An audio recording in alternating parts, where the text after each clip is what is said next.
पिछले में आपने कंपोजिशन ऑफ न्यूक्लियस किया था, जिसमें आपने शेप, साइज और डेंसिटी प्रूव कर दिया था। शेप में आपने कहा था कि जो न्यूक्लियस का जो शेप होता है वो बेसिकली स्फेरिकल होता है, और जो न्यूक्लियस का साइज होता है वो वॉल्यूम के डायरेक्टली प्रोपोर्शनल होता है। जितना ज्यादा आप वॉल्यूम रखोगे उतना ही ज्यादा न्यूक्लियस की साइज बड़ी मानी जाएगी। ठीक है, जिसमें आपने रिलेशन ड्राइव किया था R is equal to R naught A to the power 1/3। उसके बाद आपने डेंसिटी निकाला था। आप वैल्यू याद रखिएगा न्यूक्लियस की, ये एमसीक्यू का क्वेश्चन हो सकता है कि न्यूक्लियस की डेंसिटी कितनी होती है, तो 2 into 10 to the power 17 kilogram पर मीटर क्यूब। ठीक, तो ये बेसिकली पिछले लेक्चर्स में आपने किया था। नेक्स्ट आपको करना है मास एनर्जी रिलेशन। अब ये जो मास एनर्जी रिलेशन है ये बहुत कॉम्प्लिकेटेड माना जाता है। वो रीजन ये है कि इसका जो एक्सप्लेनेशन था और इसका जो थ्योरी या जो इसका मैथमेटिकल जो प्रूविंग दी गई थी, दी नहीं गई थी वैसे, थ्योरी में बवाल बहुत हुआ था इसमें। जो जिस नाम से आप बहुत फेमस हुए होंगे, देखे होंगे आपने, ये इक्वेशन आपने बहुत बार देखा होगा, E is equal to mc²। Einstein ने इस इक्वेशन को दिया था और बेसिकली ये इक्वेशन फेमस हुआ था थ्योरी ऑफ रिलेटिविटी के नाम से, बहुत ज्यादा फेमस हुआ था। अब इसमें एक चीज ये कह सकते हो कि बहुत सारी चीजें कंट्रास्ट है। कंट्रास्ट इन द सेंस आपने law of conservation of mass पढ़ा है, उसमें उन्होंने कहा है कि energy can not be created nor be destroyed. ठीक है, एनर्जी के लिए भी आपने लॉ पढ़ा था, law of conservation of energy. Energy can not be created nor be destroyed, it can be change one form to another. तो अब प्रॉब्लम ये है कि हमने जो पढ़ा है कि एनर्जी एक फॉर्म से दूसरे फॉर्म में जाती है, एक्चुअल वो जाती कहाँ है और कैसे जाती है। और ये जो law of conservation of mass पढ़ा है, तो ये कहाँ चला, मास कहाँ कंजर्व हो जाता है और कैसे कंजर्व हो जाता है। तो ये एक बहुत ऐसा फैक्टर था एनर्जी और मास जिसके कन्वर्ट का हमारे पास कोई एक्सप्लेनेशन नहीं था कि अगर एनर्जी एक फॉर्म से दूसरे फॉर्म में एनर्जी कन्वर्ट हो रही है तो कन्वर्ट होके जा कहाँ रही है, और अगर मास कन्वर्ट हो रहा है तो मास कहाँ कन्वर्ट होके जा रहा है। इस बात को एल्बर्ट आइंस्टीन ने ध्यान से देखा, ऑब्जर्व किया और बहुत मेहनत के बाद उन्होंने थ्योरी प्रपोज की, that is called theory of relativity, जिसका आज भी कोई प्रूफ नहीं है, क्योंकि इस इक्वेशन का सोल्यूशन देने के से पहले ही वो मर गए थे या उनको उठा लिया गया था भगवान ने। सस्पेंस उनकी भी आज मृत्यु मानी जाती है, क्योंकि ये एक ऐसा इक्वेशन था जिसकी वजह से आप कह सकते हो कि आप टाइम ट्रेवल कर सकते थे। ऑटोमोबाइल्स खत्म हो जाता, ऑटोमोबाइल्स होता ही नहीं। तो आपको पता चल जाता ना आपको मास को एनर्जी में कैसे कन्वर्ट करना है, एनर्जी को मास में कैसे करना है, तो फिर आपकी कोचिंग 4 बजे होती तो फिर आप कोचिंग के अंदर हो जाते, तो फिर आपको लेट नहीं होता कोचिंग आने में, फिर आप एक्सक्यूजेस भी नहीं दे पाते कि दूर से आ रहे हैं सर, लेट हो जाता है। ठीक है, तो तुरंत चले आते, तो ये एक प्रॉब्लम सॉल्व हो जाती। बट ऐसा हो नहीं पाया क्योंकि इस क्वेश्चन बताने से पहले ही वो चले गए, मर गए कह सकते हो। लेकिन कुछ हद तक लोगों ने कोशिश किया इसको क्रैक करने का, पर वो कर नहीं पाए। दूसरा बात, एनर्जी जो होती है वो अपना फॉर्म चेंज करती है। ये हम बचपन से पढ़ते आए हैं कि अगर आप अपने बिजली, जनरली आपका इलेक्ट्रिक करंट होता है तो आप इलेक्ट्रिकल एनर्जी सप्लाई करते हो, लेकिन जब वो फैन में जाती है तो फैन के अंदर वो 2 पार्ट में बढ़ जाती है। पहला, वो मैकेनिकल एनर्जी में कन्वर्ट हो जाती है जिसकी वजह से वो घूमता है, और आप ये नोटिस करो कि पंखा ज्यादा देर तक चलने के बाद पंखा क्या हो जाएगा, गर्म भी हो जाएगा। तो वो इलेक्ट्रिकल एनर्जी 2 फॉर्म में कन्वर्ट हो गई, एक तो मैकेनिकल एनर्जी में कन्वर्ट हुई और दूसरी हीट एनर्जी में कन्वर्ट हो गई। ये दिखता है, चलो ये समझ आ रहा है। ये मास वाला को समझ नहीं आ रहा था कि मास आखिर क्या हुआ। तो एक चीज उससे पहले कुछ लोगों ने कहा कि किसी भी पार्टिकल का जो मास होता है वो कांस्टेंट होता है। ये हम 9th क्लास से पढ़ते आ रहे हैं कि जो किसी भी ऑब्जेक्ट का मास होता है वो कांस्टेंट होता है, जो चेंज होता है वो सिर्फ क्या होता है, वेट। वेट चेंज हो सकता है क्योंकि W इज इक्वल टू क्या होता है, m इंटू जी। तो जी तो हर जगह आपने पढ़ा होगा, जी वैल्यू सरफेस पे डिपेंड करता है, तो वो चेंज हो जाएगा, मास चेंज नहीं होता। लेकिन इसको जब डिटेल ऑब्जर्व किया गया तो कहा गया मास भी चेंज होता है। अगर किसी भी पार्टिकल, किसी भी ऑब्जेक्ट और किसी भी बॉडी की स्पीड अगर आप लाइट की स्पीड के बराबर रख देते हैं तो उस बॉडी के मास में थोड़ा सा क्या हो जाएगा, इंक्रीजमेंट हो जाएगा। मतलब थोड़ा सा मास बॉडी का क्या हो जाएगा, बढ़ जाएगा। अगर बॉडी का मास बढ़ा तो बढ़ा कैसे, अब मास उसको मिला कहां से कि उसका बॉडी। ये एक सोचने वाली बात थी कि अगर हम किसी भी बॉडी की स्पीड लाइट की स्पीड के बराबर कर देते हैं तो उस बॉडी का मास बढ़ जाएगा।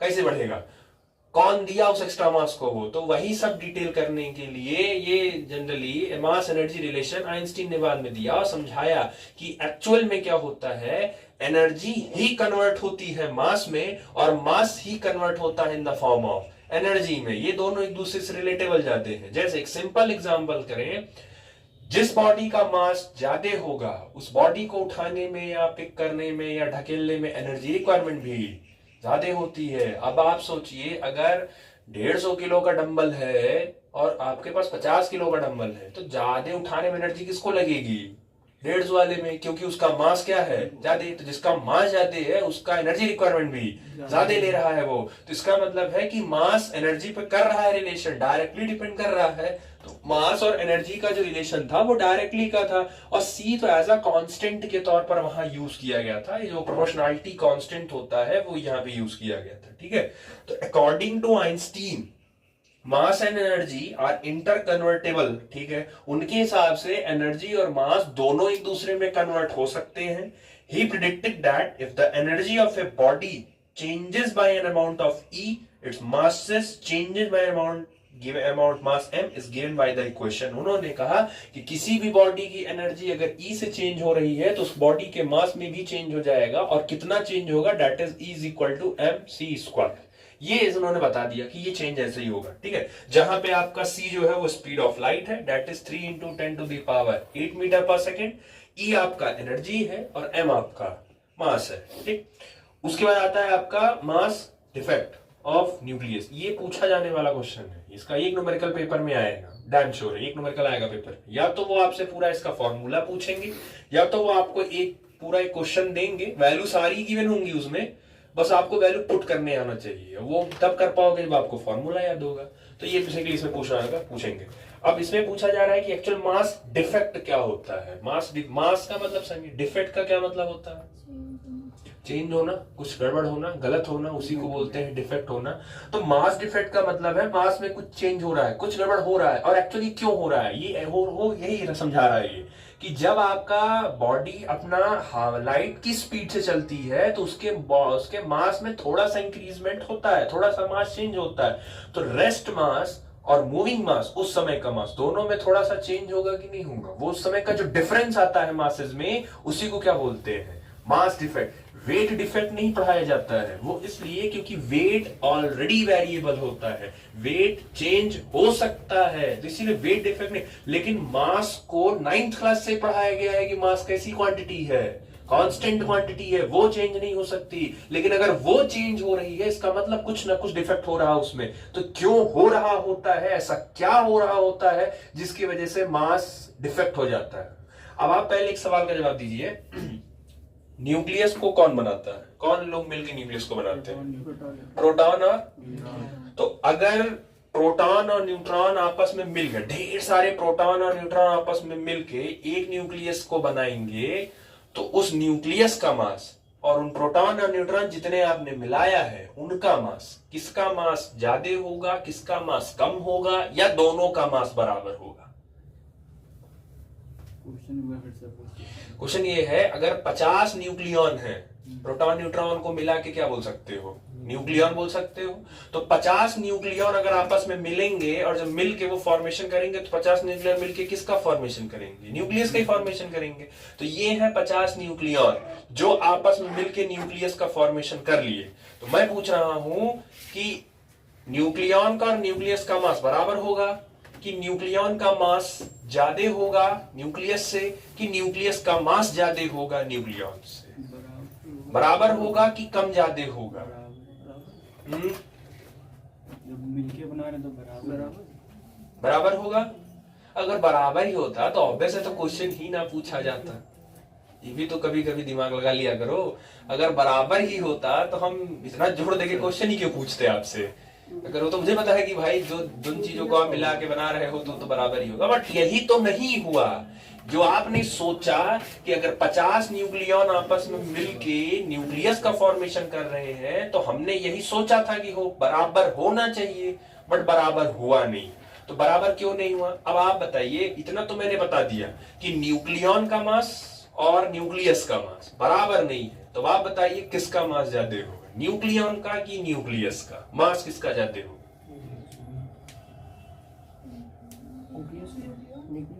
न्यूक्लियस। न्यूक्लियस किसका मास ज्यादा होगा? न्यूक्लियन का कि न्यूक्लियस का? बराबर तो नहीं होगा, तो किसी एक का ज्यादा जरूर होगा। किसका ज्यादा होगा? न्यूक्लियन। अच्छा, अभी रीजन भी दोगे? बताओ, उसको क्या देख रहे हो? न्यूक्लियस। न्यूक्लियन। चलो, किसका मास ज्यादा होगा? न्यूक्लियस के अंदर रहता है ना। न्यूक्लियस के अंदर न्यूक्लियन रहता है। नहीं, मैं प्रोटॉन न्यूट्रॉन। हाँ, तो वही है कि प्रोटॉन न्यूट्रॉन ही न्यूक्लियन है, वही मिल के न्यूक्लियस फॉर्म कर रहे हैं।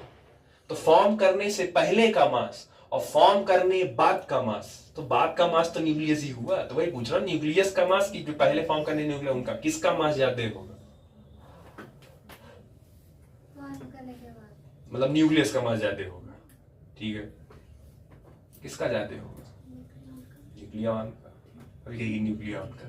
किसका ज्यादा होगा? अब बोलूंगा ही नहीं, जाओ। किसका ज्यादा होगा? देखो, न्यूक्लियन का। किसका ज्यादा होगा? न्यूक्लियस का। तुम्हारा जी? अब न्यूक्लियस वाले जवाब दो। क्यों न्यूक्लियस का ज्यादा होगा? दोनों मिलके बनाया है ना, प्रोटॉन और न्यूट्रॉन।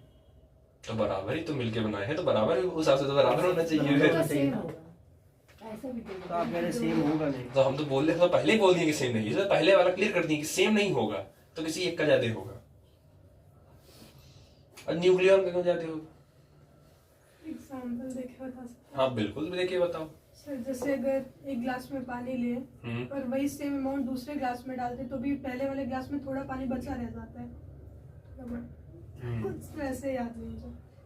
ठीक है, एग्जाम्पल डेली लाइफ से रिलेट था।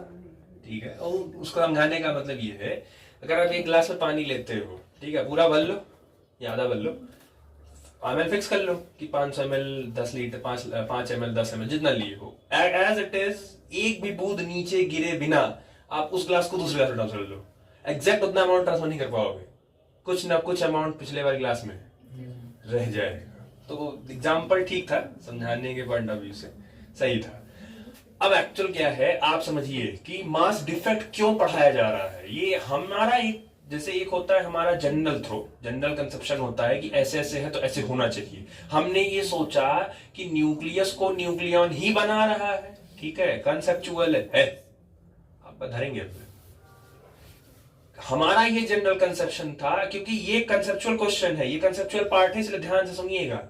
हमारा जनरल परसेप्शन ये होता है कि न्यूक्लियस को बनाने वाले होते हैं प्रोटॉन और न्यूट्रॉन, और प्रोटॉन और न्यूट्रॉन को मिला के बोलते हैं न्यूक्लियन। तब हम बार बार प्रोटॉन न्यूट्रॉन नहीं बोलेंगे, हम सीधे बोलेंगे न्यूक्लियन। तो हमारा परसेप्शन ये होता है कि न्यूक्लियस को बनाने वाला होता है न्यूक्लियन।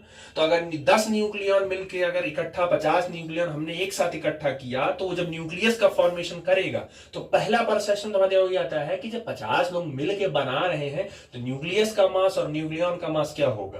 बराबर होगा, कुछ ना कुछ बराबर ही होना चाहिए। बट एक्चुअल में चेक किया गया, ये नहीं होता है।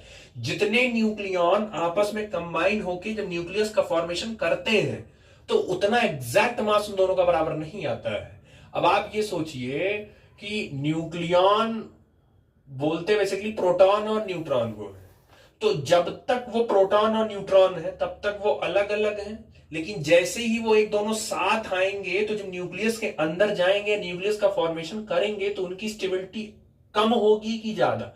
न्यूक्लियस बनने से पहले स्टेबिलिटी ज्यादा होगी कि न्यूक्लियस बनने के बाद स्टेबिलिटी ज्यादा होगी? आप बस इतने का जवाब दीजिए।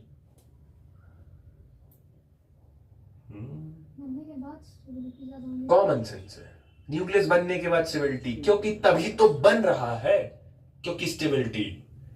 कोई भी चीज फिजिक्स और केमिस्ट्री में अगर वो चीज हो गई, इसका मतलब है कि जो प्रोडक्ट है वो स्टेबल है, तभी हो। क्योंकि कोई भी रिएक्शन, चाहे फिजिक्स हो, कोई भी प्रोसेस, चाहे केमिस्ट्री हो, या यहां तक कि बायो में भी, वो तभी होता है जब कुछ हद तक वो प्रोसेस, वो प्रोडक्ट, वो स्पीसीज क्या रहती है? स्टेबल रहती है। तो अगर न्यूक्लियस बन रही है, इसका मतलब है न्यूक्लियस की स्टेबिलिटी उनके न्यूक्लियन की स्टेबिलिटी से क्या है? ज्यादा है। स्टेबिलिटी किससे रिलेट करती है? स्टेबिलिटी कैसे बताते हो आप कि इसकी स्टेबिलिटी ज्यादा है, इसकी स्टेबिलिटी किस जनरल फैक्ट? हाँ, एनर्जी के बेसिस पे बताते हो। जिसकी एनर्जी ज्यादा होगी उसकी स्टेबिलिटी कम होगी, जिसकी एनर्जी ज्यादा होगी उसकी स्टेबिलिटी कम होगी, और जिसकी स्टेबिलिटी ज्यादा और जिसकी स्टेबिलिटी कम होगी उसकी एनर्जी ज्यादा होगी। न्यूक्लियस की स्टेबिलिटी ज्यादा है मतलब कि उसकी एनर्जी, और न्यूक्लियन की एनर्जी, न्यूक्लियन की स्टेबिलिटी कम है मतलब उसकी एनर्जी।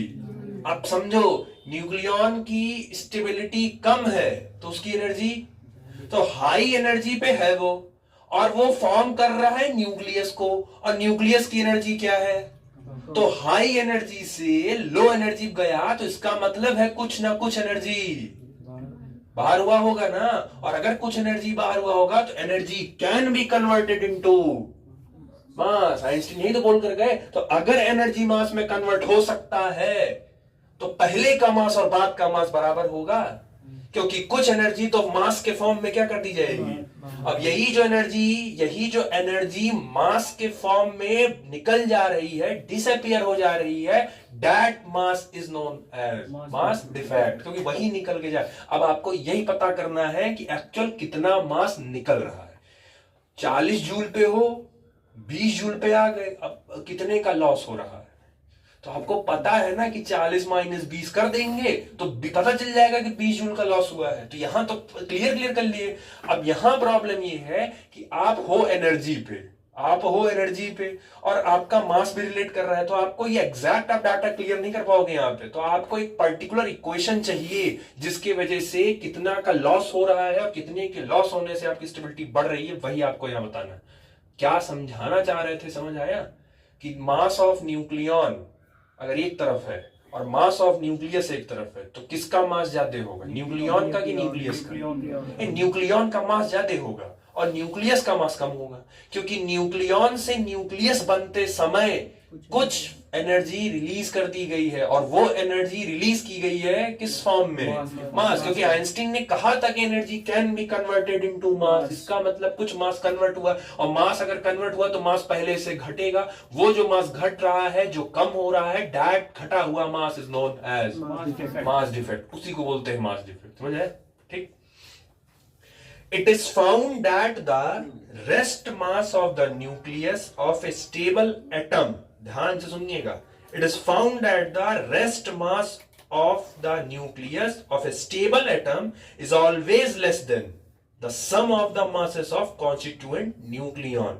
मतलब जो न्यूक्लियस का मास होता है वो हमेशा उनको बनाने वाली न्यूक्लियन के मास से हमेशा क्या रहेगा? कम रहेगा इन द फ्री स्टेट, जब तक उसके साथ कंबाइन नहीं है। The difference between the sum of masses of nucleon constituting a nucleus and the rest mass of the nucleus is called mass defect। तो ये जो न्यूक्लियन के मास और टोटल न्यूक्लियस के मास के बीच में जो मास का डिफरेंस आता है, जो मास का चेंज आता है, उसी मास डिफरेंस को ही क्या नाम दिया गया है? Mass defect. डेल्टा एम से करते हैं। ठीक।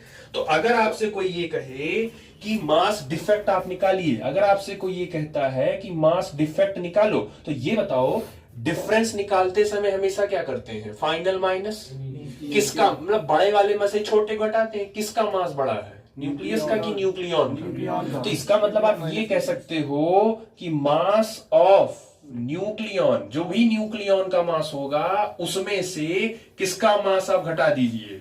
न्यूक्लियस का, क्योंकि उसका मास कम हो गया। तो इनका जो डिफरेंस होगा वही क्या कहलाएगा? मास डिफेक्ट कहलाएगा। अच्छा, न्यूक्लियन को बनाता कौन कौन है?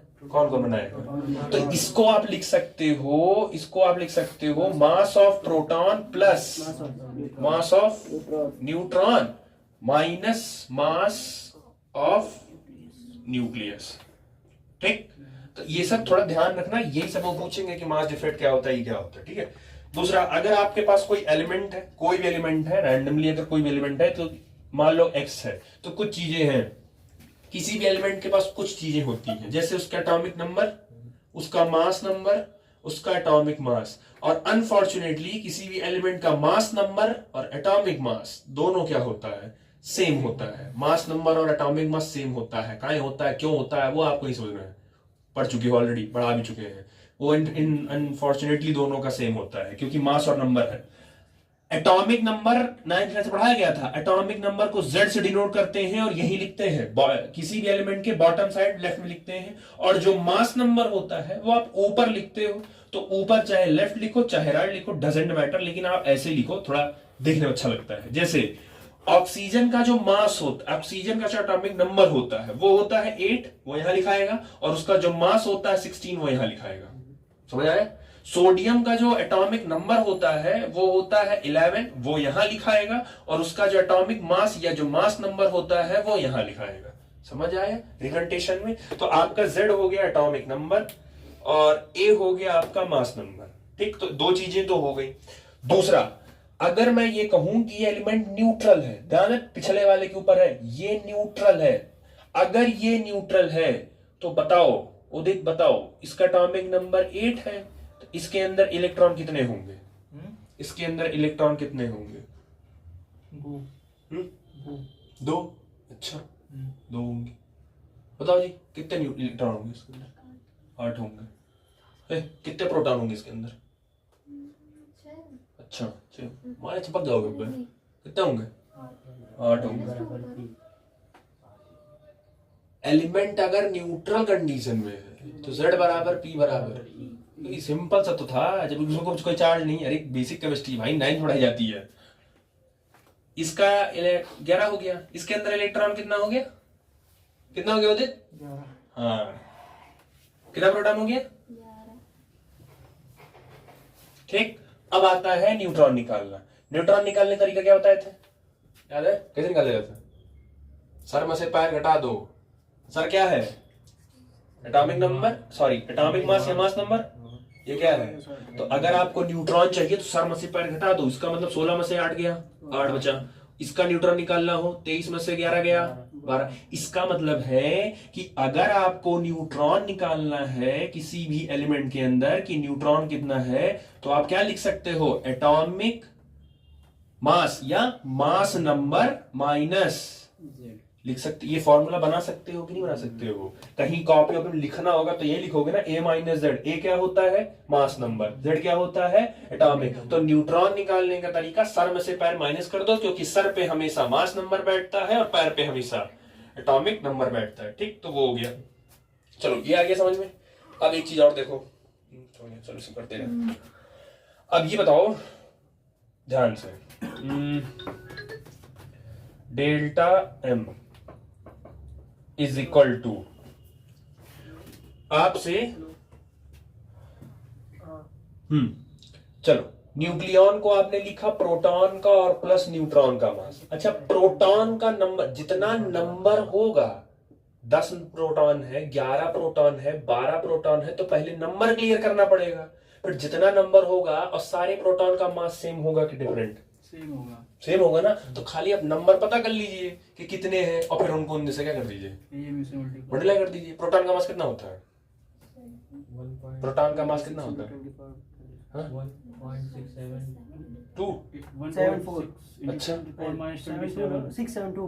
हाँ तो वही 672 674 672 हाँ 1.672 into 10 to the power kg. तो प्रोटॉन चाहे वो सोडियम का हो प्रोटॉन, चाहे वो कैल्शियम का प्रोटॉन हो, प्रोटॉन तो सबका सेम ही, मास तो सबका सेम ही होगा।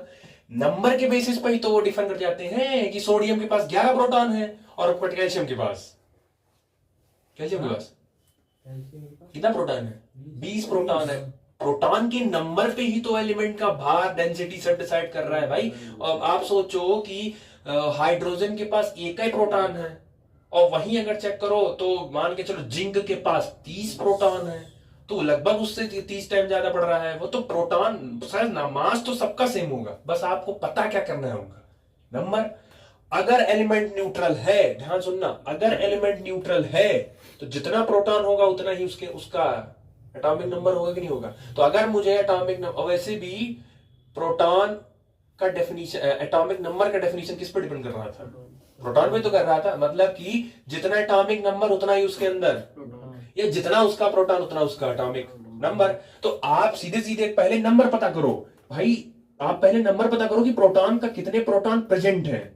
तो मैं कह रहा हूं कि इसमें Z प्रोटॉन प्रेजेंट है और मल्टीप्लाई कर दो प्रोटॉन के मास से। अगर 12 प्रोटॉन होते तो 12 यहां P लिखते तो P की वैल्यू किसके बराबर होती? Z के ही तो बराबर होती, क्योंकि जितने प्रोटॉन होते हैं एकदम एग्जैक्ट इक्वल टू क्या होता है? Atomic number. तो प्रोटॉन पता कर लो कितने हैं, फिर उसको एक प्रोटॉन के मास से क्या कर दो? मल्टीप्लाई कर दो। 10 प्रोटॉन है तो 10 इंटू दिस, 20 प्रोटॉन है 20 इंटू दिस। समझ आ गया पहला। फिर प्लस, अब आपको क्या निकालना है? न्यूट्रॉन का मास। तो न्यूट्रॉन का मास निकालने से पहले पता करो कितने न्यूट्रॉन है, पहले ये तो पता करो कितने न्यूट्रॉन है। और न्यूट्रॉन कैसे पता करोगे? तो न्यूट्रॉन पता करने के लिए पहले पता करो तो A माइनस जेड, और जितना पता चल जाए फिर उसको न्यूट्रॉन के मास से क्या कर दो, सॉरी न्यूट्रॉन के मास से क्या कर दो? मल्टीप्लाई कर दो, तो पता नहीं चल जाएगा। एन स्मॉल लिखे कैपिटल स्मॉल, न्यूट्रॉन के मास से मल्टीप्लाई कर दो, क्योंकि न्यूट्रॉन का मास कितना होता है? 1.674 इंटू 10⁻27 kg। पता चल गया? काम हो गया। उसके बाद ये तो इनका इधर ये वो एक ब्रैकेट का काम तो हो गया, ये तो हो गया, ठीक। माइनस, अब इनका लिख दो मास ऑफ न्यूक्लियस, तो सीधे सीधे मास ऑफ न्यूक्लियस। समझ आया कि नहीं आया? कैसे किए हैं? यही है आपका मास डिफेक्ट, यही है। इतने का डिफेक्ट आता है जब भी मास में जो न्यूक्लियॉन से न्यूक्लियस बनने में जो मास चेंज हुआ होगा, यही हुआ होगा चेंज। अब बेसिकली आपको यही करना है। पेपर में जब पूछा जाएगा यही आपसे पूछा जाएगा कि कितने का मास डिफेक्ट आया, वो एलिमेंट बदल देगा, कोई भी दूसरा एलिमेंट आपके सामने रख देंगे, न्यूक्लियॉन रख देंगे, आपसे कहेंगे कि आप उनका क्या निकालिए? मास डिफेक्ट निकालिए, ठीक। एक बार फिर से देख लो, delta M is equal to, तो सबसे पहले प्रोटॉन का नंबर पता करो। तो प्रोटॉन का नंबर एटॉमिक नंबर के बराबर होता है, तो एटॉमिक नंबर का मतलब हो गया Z, जितने पता चल जाएंगे प्रोटॉन के मास से मल्टीप्लाई कर दो। फिर प्लस न्यूट्रॉन का पहले नंबर पता करो, तो न्यूट्रॉन का नंबर कैसे पता करोगे? A माइनस जेड, और जब नंबर पता चल जाएंगे कि 10 है 5 है 6 है, फिर उसको न्यूट्रॉन के मास से क्या कर दो? तो इस ब्रैकेट का काम हो गया, तो इधर का तो काम हो गया। फिर माइनस, अब बचा न्यूक्लियस का मास, तो न्यूक्लियस का मास, तो ये हो गया मास ऑफ न्यूक्लियस। समझ आया? इतने का डिफेक्ट आया है मास का, मतलब इतना मास में डिफेक्ट हुआ होगा। अब मास का डिफेक्ट अगर इतना हुआ है तो वो किस फॉर्म में निकला होगा बाहर? एनर्जी के फॉर्म में निकला होगा वो। तो आपको कितनी एनर्जी से, कितना एनर्जी उसने रिलीज किया होगा? mc², m की वैल्यू पता है ना, बस ले जाके ये पूरी वैल्यू यहां पे पुट कर दो, that is delta M mass defect. ले जाके पूरी वैल्यू आप पुट कर दो, ठीक है। हाँ, तो बेसिकली क्या है कि ये जो मास की वैल्यू है बस ले जाके यहां पुट कर दो, तो ये पुट कर दो ध्यान से, Z into mass of proton plus A minus Z mass of new, बहुत ज्यादा इंक हो गया इसको, तो मास ऑफ न्यूट्रॉन ये हो गया इसका, माइनस मास ऑफ न्यूक्लियस। अब मल्टीप्लाई, ये तो पूरा आपका हो गया मास डिफेक्ट, ये इतना पूरा हो गया आपका मास डिफेक्ट। इसमें मल्टीप्लाई कर दो किसका? स्पीड ऑफ लाइट से, c² से मल्टीप्लाई कर दो, तो आपको एग्जैक्ट ये पता चल जाएगा कि कितना एनर्जी रिलीज किया गया है जब न्यूक्लियॉन मिलके न्यूक्लियस का फॉर्मेशन कर रहा था। समझ में आया? तो इतने मास का डिफेक्ट आया होगा और इतनी एनर्जी रिलीज की गई होगी जब न्यूक्लियॉन से क्या बन रहा होगा? न्यूक्लियस बन रहा होगा, ठीक। तो ये ध्यान रखिएगा, पूछना होगा तो ये वही फॉर्मूले पूछते हैं बेसिकली। तो फॉर्मूला रटने की बजाय, क्योंकि अब देखो अब याद भी नहीं होगा, इसको याद करना भी चाहोगे तो नहीं याद कर पाओगे इसको, अभी याद हो जाएगा ना, 10 दिन बाद पूछो भूल जाओगे। रैंडम अगर पूछ लिया क्या होता है वहां से फिर बताओ, नहीं बता पाओगे। नोट कर लो, चाहे आज से 10 दिन बाद पूछूंगा तो नहीं बता पाओगे। तो वो आप ये याद करो, ये कि मास डिफेक्ट क्या होता है। मास डिफेक्ट का मतलब मास का चेंज होना। तो न्यूक्लियस का मास ज्यादा नहीं कम होगा, न्यूक्लियॉन का मास ज्यादा, मतलब न्यूक्लियॉन के मास में से न्यूक्लियस का मास माइनस कर दो, इसको एक्सपैंड कर दो, mass of proton plus mass of. आप एक एक करके इंडिविजुअली लिखते जाओ, क्वेश्चन खुद सेट हो जाएगी। याद करने की कोशिश करोगे क्योंकि अभी बहुत सारी चीजें हैं जो आपको भी याद करनी है। अभी रे ऑप्टिक्स वेव ऑप्टिक्स बचा है, उसमें तो बहुत कुछ याद करना है। तो इसीलिए जहां कह रहे हैं वहां बस आप तरीका समझिए, ताकि मास डिफेक्ट जैसे पेपर में दिखा तुरंत ये हिस्सा दिमाग में आ जाना चाहिए। मास डिफेक्ट ये करते, ये यहां से यहां एक्सपेंड करने में आना चाहिए, इतना आपको काम हो जाएगा आपका, ठीक। चलो नेक्स्ट है आपका पैकिंग फ्रैक्शन। है नहीं, एनसीईआरटी में है नहीं वैसे, लेकिन थोड़ा सा क्योंकि बाइंडिंग एनर्जी पढ़ाने से पहले पैकिंग फ्रैक्शन पढ़ना पड़ेगा। पैकिंग फ्रैक्शन, अच्छा नॉर्मली अगर वो छोड़ो, नॉर्मली आपसे पूछा जाए पैकिंग फ्रैक्शन, पैकिंग क्या होती है? पैकिंग, पैकिंग का मतलब क्या होता है? अच्छा पैकिंग किसे कहते हो और कब कहते हो? एक साथ कहीं इकट्ठा करके रखना, उसको पैकिंग कहते हैं, लेकिन थोड़ा बहुत चेंज होगा, अभी गलत है इसमें। एक साथ इकट्ठा करना, अगर मैं ढेर सारी लकड़ी लाके एक जगह रख दूं तो पैक हो गया वो। हाँ ये थोड़ा सही हो रहा है, और सही करो। बांध के रखना, ये कौन सा पैकिंग हो गया? पैकिंग का मतलब होता है आपके पास एरिया या वॉल्यूम पहले से क्या रहता है, इतने ही वॉल्यूम में आपको चीजें जब रखी जाती हैं तब उसको क्या बोलते हैं? ढेर सारा कुर्सी ला रख दो यहीं पे, ढेर सारा बैग ला रख दो, हो गया पैक। उसका नहीं मतलब होता, जब तक वॉल्यूम डिसाइड नहीं करोगे आप तब तक पैकिंग आप नहीं बोलते। कहते हो ना पैकिंग कर लो, तो पैकिंग किसमें करते हो? कहीं जाना होता तो पैकिंग किसमें करते हो? ट्रॉली बैग में। अमीर लोग ट्रॉली बैग में करते हैं, गरीब लोग बैग में करते हैं, जैसे हम जैसे लोग बैग वाले में करते हैं, आप जैसे लोग अमीर है तो ट्रॉली बैग में करते हैं। नहीं वो उसमें थोड़ी पैकिंग बनी जाएगी। तो क्या है, जब आप ट्रॉली बैग लेते हो तो ट्रॉली बैग का वॉल्यूम क्या है, डिसाइड है ना उसका, उतने में ही आपको रखना है। तो उसको मतलब जब वॉल्यूम, उतने ही वॉल्यूम में जब किसी चीज को रखी जाती है अब उसको क्या बोलते हैं? पैकिंग। आप ये बताओ, छोटा सा न्यूक्लियस है, उस न्यूक्लियस में आप क्या रख रहे हैं? तो भूल गया, छोटे से न्यूक्लियस में क्या रखते हो? प्रोटॉन और न्यूट्रॉन पैक कर रहे हो कि नहीं कर रहे हो? आप ये बताइए, कैल्शियम का न्यूक्लियस और कार्बन का न्यूक्लियस, किसका न्यूक्लियस ज्यादा बड़ा है? कैल्शियम का, क्योंकि कैल्शियम को 20 प्रोटॉन रखने हैं और उसको 20 न्यूट्रॉन रखने हैं, तो लगभग उसको 40 लोग रखने हैं, 40 न्यूक्लियन रखने हैं, तो उसका न्यूक्लियस का साइज थोड़ा सा क्या होगा, तो उसका वॉल्यूम थोड़ा सा क्या होगा, बड़ा होगा। और कार्बन के पास क्या है, 6 प्रोटॉन है और उसके बाद 6 न्यूट्रॉन है, तो टोटल 12 न्यूक्लियन ही रखने हैं उसके, तो उसका न्यूक्लियस का साइज क्या होगा। तो बेसिकली पैकिंग जो होता है वो डिपेंड करता है किस पर, वॉल्यूम पर, कि कितने वॉल्यूम में कितने लोग को रख रहे हो। जब कभी कभी आप ज्यादा सामान रख लेते हो और जब उसका चेन बंद नहीं होता तो हम जैसे लोग उस पर बैठ जाते हैं, फिर बैठ के दबाते हैं, बैठ के फिर बंद करते हैं, जबरदस्ती करते हैं। तो बस वही है ना, जबरदस्ती पैक कर रहे हो, उतने ही वॉल्यूम में आपको रखना होता है, ठीक। तो एक्चुअल बेसिकली यहाँ कपड़ा नहीं पैक करना है, यहाँ आपको न्यूक्लियस के अंदर न्यूक्लियन को पैक करना है, ठीक। निकालना क्या, फॉर्मूला कैसे निकालोगे, that is actual isotopic mass minus mass number upon mass number.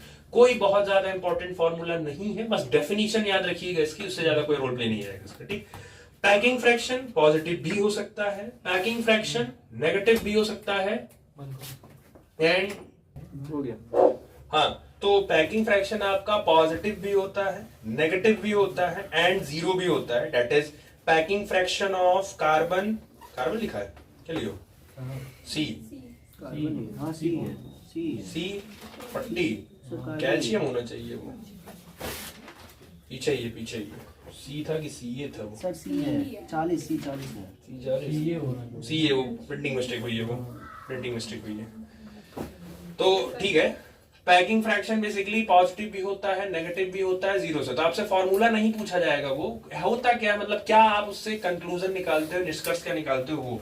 तो if isotopic mass is less then mass number, that is packing fraction is negative. जैसे आपने कहा कि निकालोगे कैसे, ये इसी फॉर्मूले से आप निकालोगे पैकिंग फ्रैक्शन। तो आइसोटोपिक मास है ये, जिनका भी ले रहे होगे, जैसे आप कैल्शियम का मान लीजिए ले रहे हैं, तो कैल्शियम का जो मास होता है, कैल्शियम का मास होता है 40 माइनस आइसोटोपिक मास, और उसका मास कितना होता है, एटॉमिक मास कितना, मास नंबर कितना होता है, वो भी होता है 40। फिर उसके बाद डिवाइड क्या करोगे, 40, तो 40 माइनस 40 0/40, तो ओवरऑल कैल्शियम का कितना जाएगा, 0। अब ये मैं कैल्शियम के उस आइसोटोप का लिया हूं जिसका 40 होता है, उसके भी कई आइसोटोप्स होते हैं, कैल्शियम के भी कई आइसोटोप्स होते हैं, बट मैं उनका लिया हूं। अब पैकिंग फ्रैक्शन 0 आने का मतलब है कि कैल्शियम का जो न्यूक्लियस है वो स्टेबल है, 0 आने का मतलब स्टेबल है, तभी वो 0 आया है, ठीक है। In general lower the packing, नहीं कहा, छूट गया। If isotopic mass is less than mass number, packing fraction is negative, indicating some mass has been converted into energy called binding energy or more stable.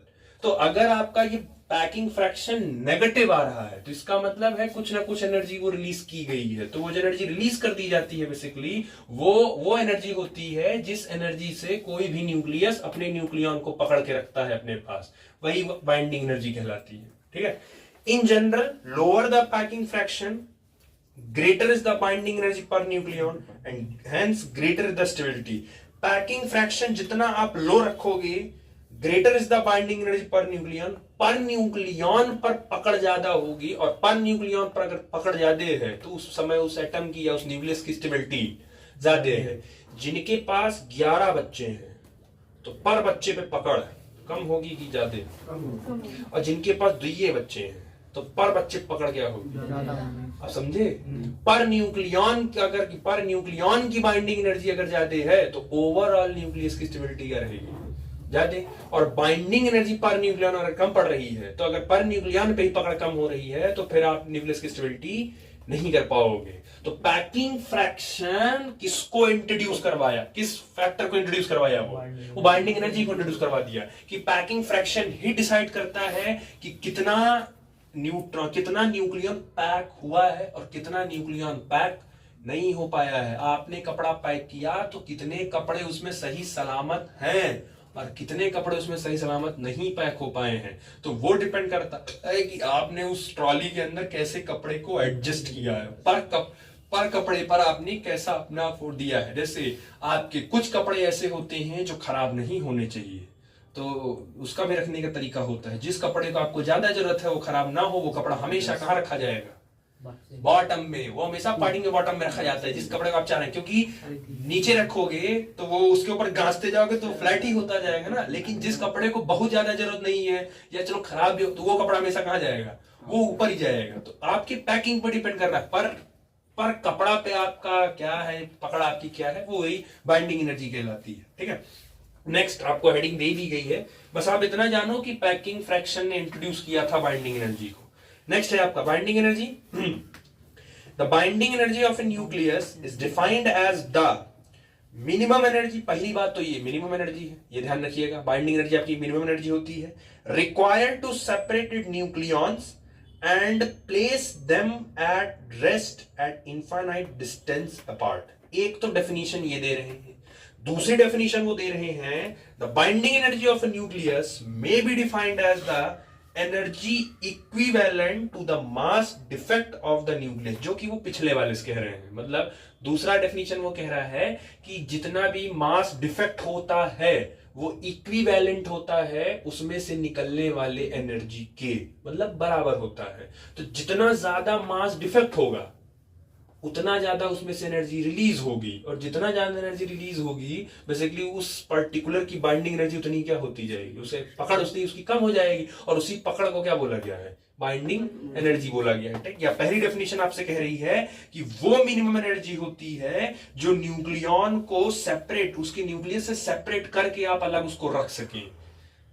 मैं nucleus हूं, आप लोग nucleon है, तो आपके ऊपर जो मेरा पकड़ है कि मैं पकड़ के रखा हूं आपको, और कोई बाहर से तीसरा आए और आपको यहां से निकाल के बाहर करना चाहे तो मेरे का जो पकड़ आपके ऊपर है, अगर वहां से उसने वो आपको हटा के बाहर कर दिया, इसका मतलब है आपके ऊपर मेरा पकड़ कम था, मतलब मेरी जो बाइंडिंग एनर्जी आपके साथ थी वो थोड़ी सी क्या थी। तो वही जो न्यूक्लियस हर न्यूक्लियन पर जो एक एनर्जी से पैक करके रखता है, उसी पैकिंग एनर्जी को ही, या पर न्यूक्लियन पे क्या बोलते हैं उसको, बाइंडिंग एनर्जी।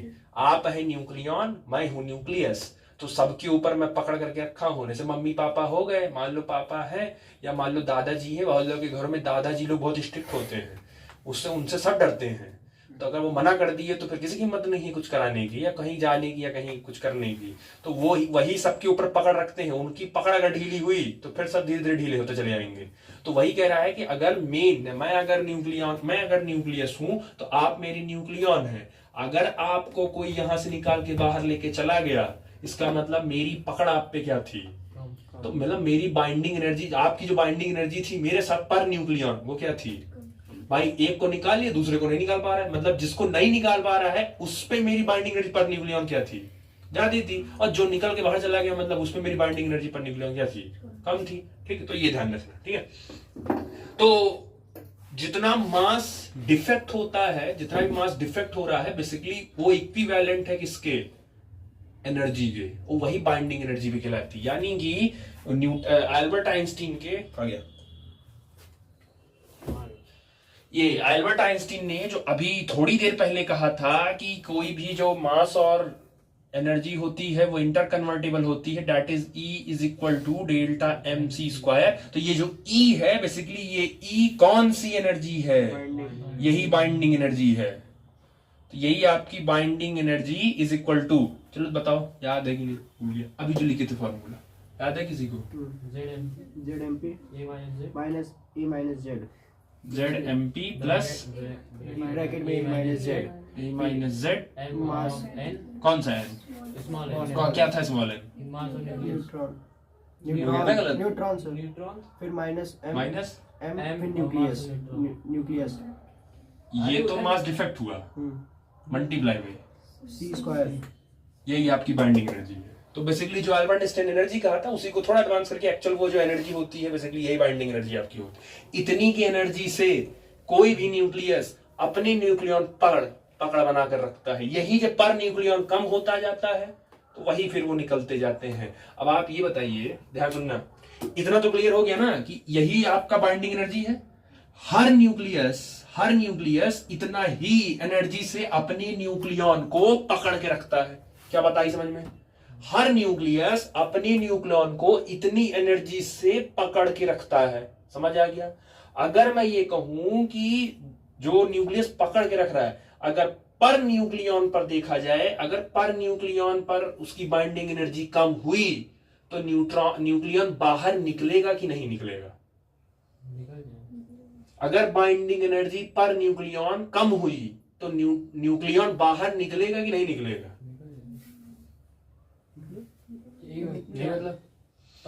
जैसे मैं न्यूक्लियस हूं, आप लोग न्यूक्लियन हैं, तो इतने की एनर्जी से मैं आपके ऊपर पकड़ बनाया हूं, ठीक। लेकिन बाइंडिंग एनर्जी पर न्यूक्लियन अगर एक न्यूक्लियन पर मेरी पकड़, बाइंडिंग एनर्जी पर न्यूक्लियन अगर कम हो गई तो वो न्यूक्लियन बाहर निकलेगा कि नहीं निकलेगा? भाई पकड़ कम होगी तो तुरंत निकल जाएगा बाहर, मतलब न्यूक्लियन निकलेगा। और न्यूक्लियन बाहर निकलने का मतलब है कि वो स्टेबल है कि अनस्टेबल है? वो अनस्टेबल है, तभी तो वो निकल रहा है क्योंकि उसको क्या होना है, तो स्टेबल होने के लिए वो अपने अंदर से न्यूक्लियन को, यही तो अभी आगे चल के पढ़ोगे, इस प्रोसेस को बोलते हैं न्यूक्लियर फिजन। जब न्यूक्लियन निकल जाता है तो हैवी न्यूक्लियस ही तो अपने आप को तोड़ के करता है, तो हैवी न्यूक्लियस ही तोड़ेगा, और जब हैवी न्यूक्लियस टूटेगा तो उसके अंदर से क्या निकलेगा? न्यूक्लियन ही निकलेगा। मतलब बाइंडिंग एनर्जी पर न्यूक्लियन अगर कम पड़ा, अगर पकड़ कम हुई तो उसमें से न्यूक्लियन एमिट हो जाएगा, और न्यूक्लियन एमिट हुआ तो कौन सा प्रोसेस हो जाएगा वहां? न्यूक्लियर फिजन हो जाएगा। समझ आया? तो ये सब मिलेगा आगे, ठीक है। बाइंडिंग एनर्जी क्लियर नहीं हुआ, क्या है ये बाइंडिंग एनर्जी है क्या? ये तुम्हारे पापा का तुम्हारे ऊपर जो पकड़ होता है उसी को बाइंडिंग एनर्जी कहते हैं, और तुम्हारे पापा के ऊपर तुम्हारे बाबा का जो पकड़ होगा उसी को बाइंडिंग एनर्जी कहते हैं। सिंपल। तुम्हारे पापा न्यूक्लियस हैं, तुम न्यूक्लियन हो, तो एक अदृश्य शक्ति की वजह से तो उनसे बिना पूछे चले जाओगे कहीं, लेकिन अगर चले गए तो उनकी पकड़, इसका मतलब तुम्हारे ऊपर, वो कह रहे हैं कि तुम सिगरेट मत पियो लेकिन तुम उनके सामने खड़े होकर सिगरेट पी रहे हो, मतलब उनकी पकड़ तुम्हारे ऊपर, हाथ से, वो कहते हैं ना लड़का हाथ से गया, तो बाइंडिंग एनर्जी पर न्यूक्लियन कम, इसका मतलब पापा का पकड़ बच्चे पर कम, तो बच्चा निकल गया तो बच्चा कौन सा प्रोसेस करने चले जाएगा? Nuclear fission. समझ में आया? तो न्यूक्लियस की पकड़ अपनी न्यूक्लियन पर। अलग अलग बातें हैं। अभी तक आप पकड़ किस पे कर रहे थे? इलेक्ट्रॉन पर पकड़ किसकी है? अभी तक आपने यही कहा था ना, न्यूक्लियस की पकड़ इलेक्ट्रॉन पर। तो इलेक्ट्रॉन को निकालने के लिए जो मिनिमम एनर्जी देते थे उसका नाम क्या था? प्रोसेस का आयनाइजेशन एंथैल्पी, वो अट्रैक्शन करने के लिए था। तो आपने अभी तक इलेक्ट्रॉन को बोला है, अभी आप किसको बोल रहे हैं? क्योंकि अब आप इलेक्ट्रॉन छोड़िए, अब आप न्यूक्लियस के अंदर जाइए। पहले आप ये सोचिए, आप ये सोचो प्रोटॉन पे कौन सा चार्ज होता है? पॉजिटिव। और न्यूक्लियस के अंदर कौन रह रहा है? प्रोटॉन और न्यूट्रॉन। तो न्यूट्रॉन के ऊपर तो कोई चार्ज नहीं है, ध्यान सुनना, न्यूट्रॉन के ऊपर तो कोई चार्ज नहीं है, मतलब न्यूट्रॉन तो चुपचाप बैठा है। ये बवाल कौन करेगा? आप सोचिए कैल्शियम के पास कितने प्रोटॉन होंगे?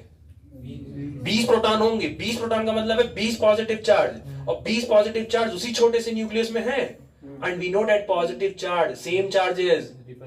तो कैसे 20 प्रोटॉन एक जगह इतनी छोटी जगह पे इकट्ठा है? वो इसलिए इकट्ठा है क्योंकि उन पर लगाने वाला, जिसको आपने न्यूक्लियर फोर्स कहा है, उस न्यूक्लियर फोर्स उनके न्यूक्लियर पर पकड़ गया है जाते। अभी एरिया बड़ा नहीं है ना, नहीं तो समझाते। अभी एक को इधर पकड़ लेते, एक को इधर पकड़ लेते, हम न्यूक्लियस हो जाते। तो अगर मैं इन दोनों को पकड़ता, तो अगर एक इधर पॉजिटिव एक इधर पॉजिटिव है, तो ये दोनों जब सामने आते तो सामने आने में दोनों एक दूसरे से क्या करते हैं? तो ये दोनों तो भागते जरूरत है, लेकिन ये दोनों हमसे दूर ना भाग पाते, क्योंकि मेरी पकड़ पर न्यूक्लियन पर। तो वो जो मेरी पकड़ पर न्यूक्लियन पर है, उसी पकड़ को क्या नाम दिया है? बाइंडिंग एनर्जी दिया गया है, या उसी को और थोड़ा एडवांस वर्जन में कहा जाता है। तो सब एक साथ मिला के बाइंडिंग एनर्जी पर न्यूक्लियन, इतना बड़ा ना बोल के सीधे सीधे बोल दिया जाता है न्यूक्लियर फोर्स, कि न्यूक्लियर फोर्स ज्यादा है, न्यूक्लियर फोर्स ज्यादा होता है। इसलिए यही रीजन है ना कि प्रोटॉन बाहर नहीं निकल पाता, बाहर अंदर बाहर जाने की इजाजत सिर्फ किसको है? इलेक्ट्रॉन को है। समझ आया? तो चाहे उसको आप बाइंडिंग एनर्जी पर न्यूक्लियन बोलिए, चाहे उसको आप न्यूक्लियर फोर्स बोलिए, दोनों बातें सेम है। ठीक, चलो, तो बाइंडिंग एनर्जी हो गया, बाकी इक्वेशन समझा दिया। This binding energy is expressed in joule if delta M is measured in kg. अब ये थोड़ा सा ध्यान रखना, ये जूल में तभी मेजर होगा जब ये मास डिफेक्ट आपका केजी में होगा। ये ध्यान रखना, छोटी सी बात है, क्योंकि कन्वर्जन में वहां प्रॉब्लम करेगा। जब ये केजी में होगा तब ये जूल में जाएगा, तो ये ध्यान रखिएगा।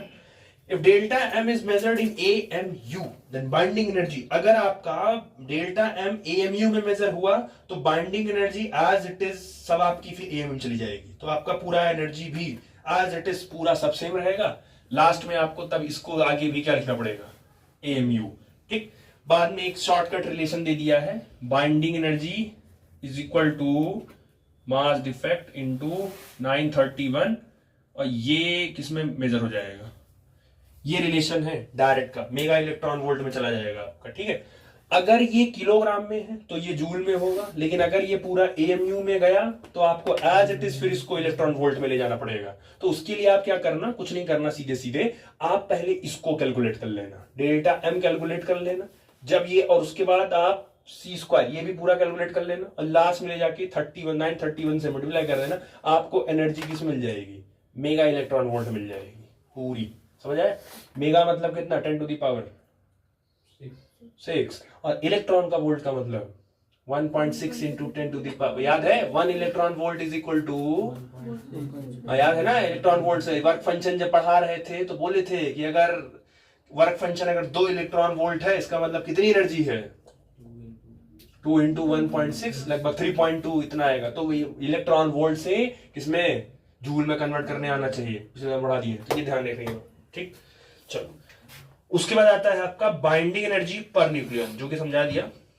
The average energy required to release a nucleon from the nucleus is called, देखो वो एनर्जी जितना आप देते हो to release a nucleon from the nucleus, कितनी एनर्जी देने पर किसी भी न्यूक्लियस से न्यूक्लियन बाहर हो जा रहा है, वही एनर्जी क्या कहलाएगी? Binding energy per nucleon. ठीक, that is total binding energy upon mass number, जितनी बाइंडिंग एनर्जी आप दे रहे हो अपॉन मास नंबर। तो उतना फॉर्मूला नहीं पूछा जाता आपसे। ठीक है, एज इट इज दिया है, आपको याद करना हो तो कर सकते हो, नहीं तो कोई नहीं पूछेंगे, वो आपसे सीधे डेफिनेशन ही इसकी पूछेंगे वो। ठीक है, तो उसकी चिंता मत करिए।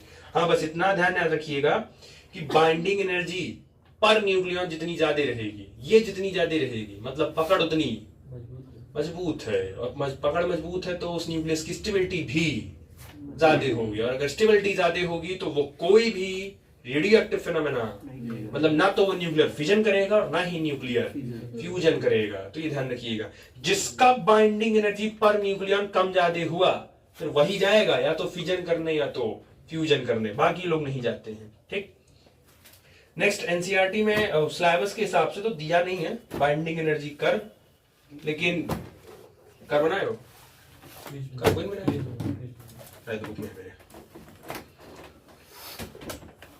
कोई बहुत ज्यादा है तो नहीं इसमें। जैसे सीबीएसई के सिलेबस में तो ऐसा खास उसने हेडिंग लिखा तो नहीं है बाइंडिंग एनर्जी कर्व, लेकिन देखो कोई भरोसा है नहीं उनका। एक्चुअल वो समझा क्या रहे हैं, कर्व दिख रहा होगा, कर्व अगर आप ध्यान से देखो तो ये बेसिकली बाइंडिंग एनर्जी पर न्यूक्लियॉन वर्सेस मास नंबर का ही बनवाए हैं, ठीक है। इसमें क्या हुआ है कि हाइड्रोजन हाइड्रोजन लिथियम, फिर नाइट्रोजन, फिर ऑक्सीजन, सल्फर और उसके बाद आयरन, इन सब का जितने भी एलिमेंट थे सभी एलिमेंट का बाइंडिंग एनर्जी पर न्यूक्लियॉन निकाला गया, सबका निकाल, वो आपको नहीं निकालना है, वो उन्होंने खुद से निकाला। और निकालने के बाद जो सेंटर था वो था आयरन। आयरन ही एक ऐसा, आयरन का न्यूक्लियस एक ऐसा न्यूक्लियस है, आयरन का न्यूक्लियन एक ऐसा न्यूक्लियन है जिसकी स्टेबिलिटी बहुत ज्यादा थी। मतलब आयरन ना तो टूटेगा, मतलब ना तो वो फिजन करेगा और ना ही, लेकिन आयरन के बाद वाले जितने थे और आयरन के पहले वाले जितने थे यही सब करते हैं, या तो वो फ्यूजन करेंगे या तो वो फिजन करेंगे। लेकिन जो आयरन था वो सेंटर में था, उसी का जो बाइंडिंग एनर्जी पर न्यूक्लियन था वही सबसे मेंटेन था कि उसके वो नहीं करेगा, बाकी उसके आगे पीछे वाले करेंगे। एनसीईआरटी ने नहीं दिया है, सिलेबस में भी एज इट इज नहीं दिया है, लेकिन उसने बाइंडिंग एनर्जी पर न्यूक्लियन दे दिया है। मतलब आप ये कह सकते हो कि पूरे पीरियोडिक टेबल में सबसे ज्यादा स्टेबल न्यूक्लियस किसका है? आयरन का है, सबसे ज्यादा स्टेबल न्यूक्लियस। पूछा जाएगा in periodic table which one of the most stable binding energy per nucleon, किसका बाइंडिंग एनर्जी पर न्यूक्लियन सबसे ज्यादा स्टेबल होता है? आयरन का। तो आयरन का इतना स्टेबल होता है, ना वो न्यूक्लियर फिजन करता है और ना ही वो न्यूक्लियर फ्यूजन करता है, ठीक है।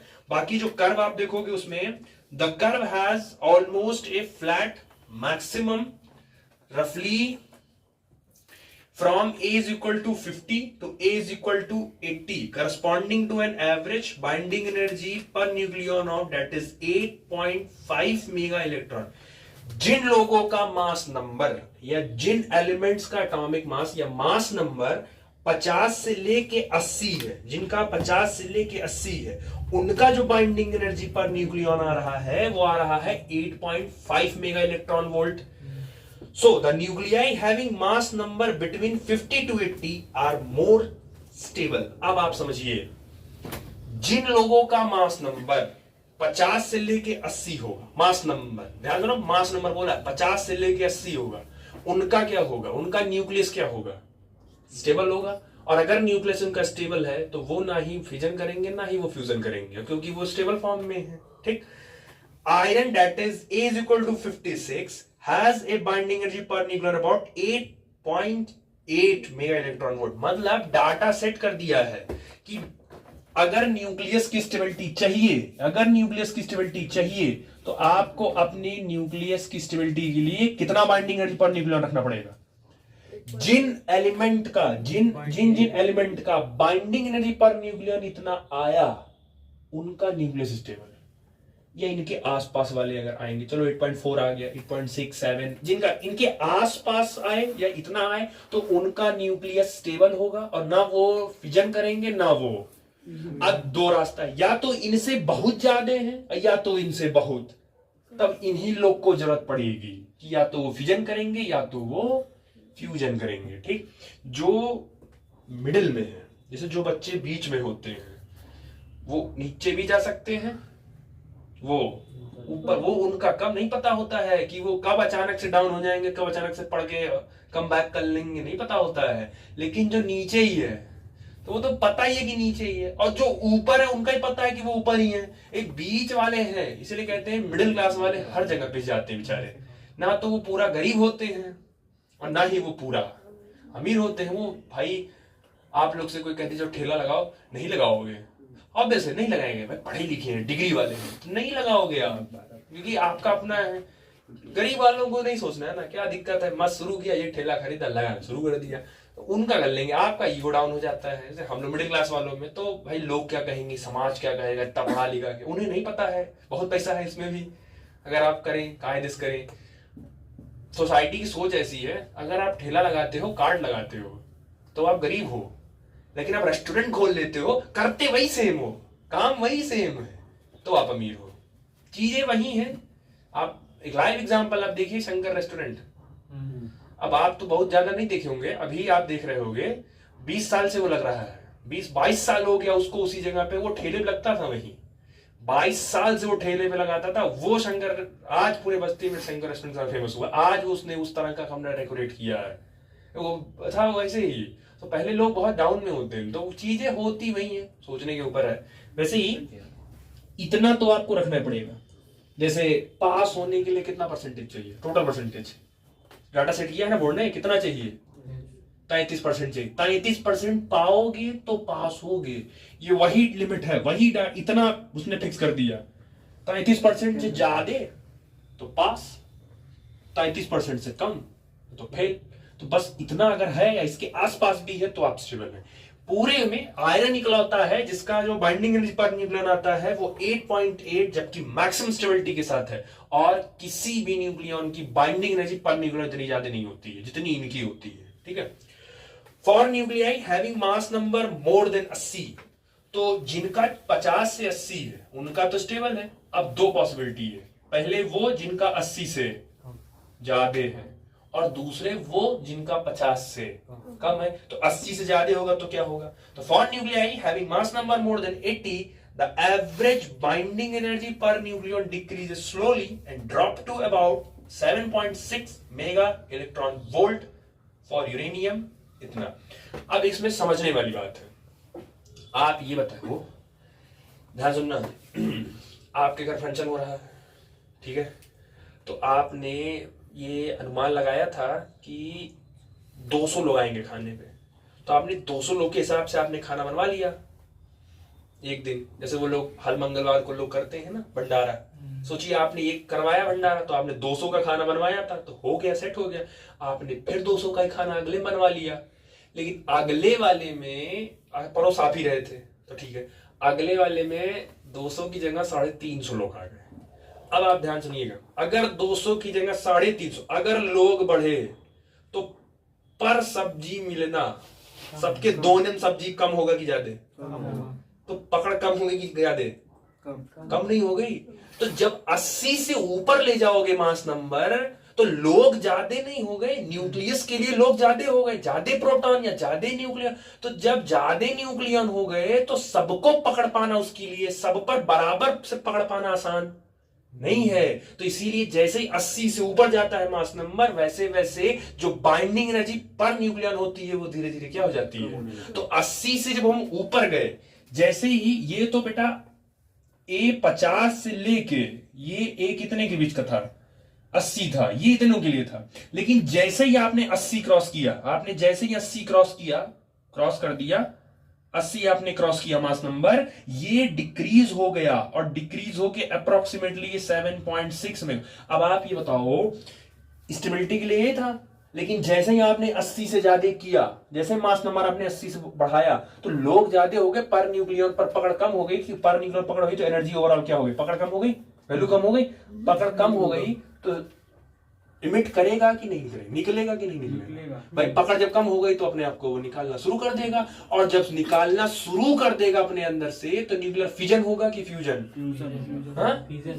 फिजन। फिजन मतलब तोड़ना, binary fission, multiple fission. Fission मतलब तोड़ना, फ्यूजन। स्पर्म और ओवा क्या करते हैं, फ्यूज करते हैं, तो फ्यूज करके जोड़ते हैं, तो फिजन हुआ, टूट गया। जब टूटेगा तो वही तो अपने अंदर से अल्फा रे, बीटा रे, गामा रे इमिट करते हैं, उन्हीं को तो हमने यूरेनियम टाइटेनियम कहा था। तो बेसिकली 80 से ज्यादा वाले कौन सा प्रोसेस करने लगेंगे, न्यूक्लियर फिजन। ये करने लगेंगे आपके न्यूक्लियर फिजन, क्योंकि इनकी स्टेबिलिटी, इनकी न्यूक्लियस की स्टेबिलिटी ज्यादा नहीं होगी। दूसरा आएगा कि 80 से कम, ए से, जिनका ए से कम हो गया, सॉरी 50 से कम। अब दूसरी पॉसिबिलिटी ये है कि 50 से कम हो गया, तो इस पे चेक करो, उसका क्या लिखे थे, कौन सा पॉइंट, फॉर न्यूक्लियाई हैविंग, नहीं ये तो हो गया ना मास नंबर तीसरा, for nuclei having mass number, mass and number, for nuclei having mass number below 20 it decreases sharply. अगर 20 से कम हुआ तो इसमें भी डिक्रीज हो जाएगा। For example heavy hydrogen, it is only 1.1 mega, that shows nuclei having mass number below 20 are comparatively less stable। और जैसे जैसे आप इधर भी कम करते हो, इससे भी नीचे जाते हो, तो वैसे वैसे इनकी स्टेबिलिटी भी डाउन होती जाती है, क्योंकि इनकी वैल्यू मान के चलो, इनकी वैल्यू घटते मान लो 1 पॉइंट, अगर बोला जाए हाइड्रोजन की उसने समझाया है तो लगभग उसकी वैल्यू 1.1 हो गई। अब आप ये बताओ 1.1 हो गई तो इनकी न्यूक्लियस की स्टेबिलिटी ज्यादा नहीं है, क्योंकि स्टेबल होने के लिए इतना चाहिए। तो अब ये न्यूक्लियन को भगाएंगे कि पकड़ेंगे, और मतलब 3-4 को बाहर से पकड़ेंगे स्टेबिलिटी बढ़ाने के लिए, क्या करेंगे, निकालेंगे कि पकड़ेंगे? तो बाइंडिंग वो बढ़ाएंगे, अब पकड़ के अपनी बाइंडिंग एनर्जी पर न्यूक्लियन क्या करेंगे, बढ़ाएंगे कि मेरी बाइंडिंग एनर्जी, क्योंकि इनकी बाइंडिंग एनर्जी पर न्यूक्लियन कुछ ज्यादा कम हो गई है, कम इनकी भी हुई, कम इनकी हुई, लेकिन इनकी कुछ ज्यादा कम हो गई। वो इसलिए क्योंकि इस पे जो लोग थे वो लोग कुछ ज्यादा कम हो गए, तो लोग ज्यादा कम होने से इनकी पर न्यूक्लियन और ज्यादा कम हो गई, तो इनको बढ़ाना पड़ेगा। तो इनको बढ़ाने के लिए न्यूक्लियन जोड़ना पड़ेगा। तो न्यूक्लियन जोड़ने के लिए ये कौन सा प्रोसेस करेंगे, न्यूक्लियस दोनों का स्टेबल नहीं है, जो सबसे स्टेबल न्यूक्लियस है वो इन्हीं का है, जिनका इस रेंज में आएगा। तो अब इन शॉर्ट जो पूरा निकला बाइंडिंग एनर्जी कर्व से, कुल मिला के वो यही है कि जिनके न्यूक्लियन, जिन एलिमेंट का मास 50 से 80 होगा, मास नंबर 50 से 80 होगा, वो स्टेबल होगा, दैट इज 8.5, आसपास भी रहा तो ठीक है। जिनका 80 से ज्यादा होगा तो मैक्सिमम 7.6 जाता है, उससे ज्यादा जाने की चांस बहुत कम है। तो अगर इतना हुआ तो भी घट गया, मतलब उनको न्यूक्लियर फिजन करना पड़ेगा, और अगर 50 से कम हुआ या और नीचे चला गया किसी भी तरीके, तो उनको न्यूक्लियर फिजन करना है। आपसे पेपर में पूछेंगे वो क्रॉस करके, केस बेस्ड स्टडी इसी पोर्शन से आने का चांसेस होता है, केस बेस्ड स्टडी करने का, कि आपसे पूछेंगे कि कौन से ऐसे न्यूक्लियस हैं जो न्यूक्लियर फिजन करेंगे और कौन से ऐसे न्यूक्लियस हैं जो न्यूक्लियर फ्यूजन करेंगे। तो आप लिखेंगे those which have mass number greater than 80 perform nuclear fission, and those which have mass number less than 50 perform nuclear fusion। दोनों स्टेबल नहीं है, स्टेबल होने के लिए ही दोनों ये काम करते हैं। फ्यूजन वाला सोचता है कि मैं जोड़ लूं जल्दी जल्दी, जोड़ के बड़ा सा बना लूं ताकि स्टेबल हो जाऊं, और जो बड़ा वाला है वो सोचता है कि जल्दी जल्दी तोड़ के छोटा होके क्या हो जाऊं।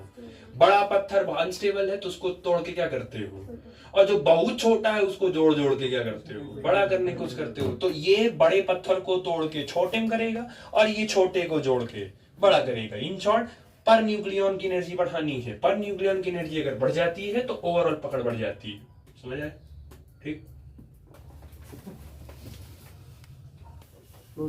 चलो तो ये हो गया आपका कि न्यूक्लियर बेसिकली बाइंडिंग एनर्जी कम में जिसका आपका 80 होगा वो स्टेबल होगा, 80 से ज्यादा वालों का बाइंडिंग एनर्जी पर न्यूक्लियन घट जाता है, और 50 से कम वालों का भी घट जाता है। तो इसलिए उनको फिजन और फ्यूजन करके उनकी न्यूक्लियस को स्टेबिलिटी प्रोवाइड करनी होती है। ठीक, तो ये हो गया।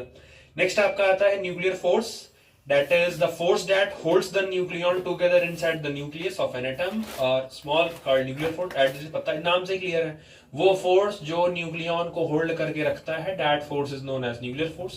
कुछ इंपॉर्टेंट पॉइंट्स, फैक्ट, प्रॉपर्टीज है, जैसे न्यूक्लियर फोर्स चार्ज इंडिपेंडेंट होता है, उसको प्लस माइनस से कोई मतलब नहीं है। Forces are short range, obvious है, न्यूक्लियर का फोर्स है तो न्यूक्लियस का फोर्स बहुत ज्यादा दूर तक तो लगा नहीं सकता, तो शॉर्ट रेंज होता है। अट्रैक्टिव फोर्स होता है, और यही रीजन है कि न्यूक्लियस की स्टेबिलिटी, मतलब कह सकते हो कि किसी भी न्यूक्लियस को स्टेबल होने के लिए न्यूक्लियर फोर्स का होना जरूरी होता है।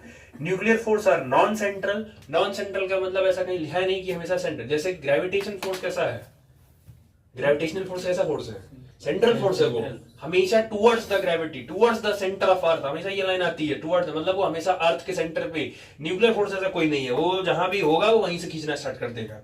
Nuclear force are the strongest force in nature, सबसे ज्यादा स्ट्रॉन्गेस्ट। 4 फंडामेंटल फोर्सेस हैं आपके नेचर में। पहला ग्रेविटेशनल, दूसरा इलेक्ट्रोस्टैटिक फोर्स, तीसरा इलेक्ट्रोस्टैटिक में आ गया वीक न्यूक्लियर, और उसके बाद स्ट्रॉन्ग न्यूक्लियर। अभी न्यूक्लियर को 2 पार्ट में डिवाइड पता नहीं क्यों कर दिए हैं, बट न्यूक्लियर ही डिवाइड है, वीक न्यूक्लियर में, स्ट्रॉन्ग न्यूक्लियर में। जितने भी फोर्सेज आप ये पढ़ते हो ना, tension force, normal force, centripetal force, ये सब के सब इसी 4 से डिराइव्ड हैं। ठीक है, जैसे सेंट्रीपिटल फोर्स क्या होता है, टुवर्ड्स द सेंटर, और ग्रेविटेशनल फोर्स क्या होता है, तो बस सेंट्रीपिटल फोर्स ग्रेविटेशनल फोर्स का अनबॉर्न चाइल्ड है, नाजायज औलाद है, बस साथ से समझिए, है वही बस अलग अलग जगहों पर आप अलग अलग पढ़ते हैं उसको, नाम उनका चेंज होता, यही चार ही है, उसी से सब बनते गए। ठीक है। Nuclear force depend on the direction off spin off the nucleons. Nucleon घूमते कैसे हैं उनके बेसिस पर ही डिपेंड करता है। ज्यादा घूमोगे, ज्यादा न्यूक्लियन घूमेंगे तो स्टेबिलिटी ज्यादा होगी, और कम घूमेंगे तो न्यूक्लियर फोर्स कम होगा। ठीक। लास्ट पोर्शन आता है आपका चैप्टर का, दैट इज न्यूक्लियर रिएक्शंस, जिसमें आपको यही फिजन एंड फ्यूजन पढ़ने हैं। ठीक है। तो बेसिकली किसी भी न्यूक्लियस में, आप ऐसे रफली पहले समझिए, किसी भी न्यूक्लियस के अंदर न्यूक्लियस के अंदर कितने न्यूक्लियॉन हैं, प्रोटॉन वर्सेस न्यूट्रॉन का जो रेशियो होता है वही डिसाइड करता है कि कितना उसकी स्टेबिलिटी रखनी है और कितनी उसकी स्टेबिलिटी ज्यादा है। आप ये बताओ, किसी भी एलिमेंट के अंदर न्यूट्रॉन ज्यादा मिलेंगे कि प्रोटॉन? कोई भी एग्जाम्पल अपने दिमाग में सेट करके पहले सोच लो, तो कम ना मारो। कोई भी एग्जाम्पल आप सेट कर रखो, न्यूट्रॉन ज्यादा मिलेगा कि प्रोटॉन? पहले आप दिमाग में रखो, सोचो पहले। प्रोटॉन मिलेगा पक्का?